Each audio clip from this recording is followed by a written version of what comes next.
Кешегі өткен жеңісте Михаил бауырымыз алтын медаль алып, барша қазақты қуантты. Бауырыма сәттілік, бірақ біз қазір Денис Теннің анасына келіп жатырмыз, Оксана.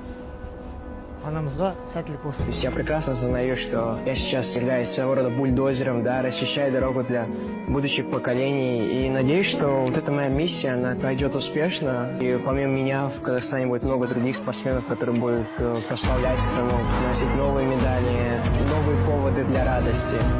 Здравствуйте, саламатсыз ба?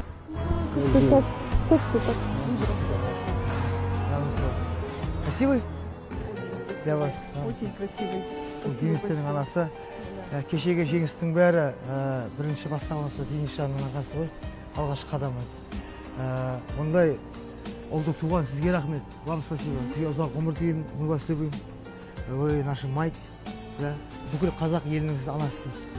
Әуел Алла, кейінгі пайғамбардан, шаршамайтын, талмайтын ойға. Сонда да әлі қараш қаншама жастарды тәрбиелеп анамыз. Сейчас у нас он чемпион Казахстана в 2025 году.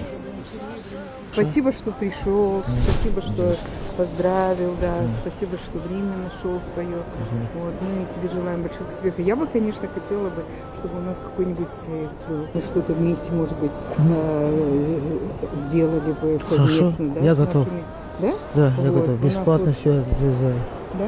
Да, для вас, для Дениса. Я всегда хотела вот пригласить тебя. Вот, у нас же на челленджи гала-шоу большие, да, мы делаем на Борис-арене, у нас там 100% начинается. Вот, и было бы честь для нас, если бы ты поучаствовал вот, с нашими ребятами. Хорошо, потом по времени все скажете, Айну. Вот я буду очень рада. Денис всегда тебя уважал. Да, Он всегда говорил, что Кайрат — это тот человек, который сделал сам себя. Он тебя очень уважал твое творчество, уважал твой голос, он ценил тебя как музыкант, как певца тебя ценил, любил. Вот, поэтому всегда отмечал. Кайрат — это тот человек, который сделал сам себя и восхищался тобой. На меня похоже, да? Да, вы были похожи. Люблю вас, мама. В любое время звоните. Хорошо. Да? Спасибо. Спасибо большое.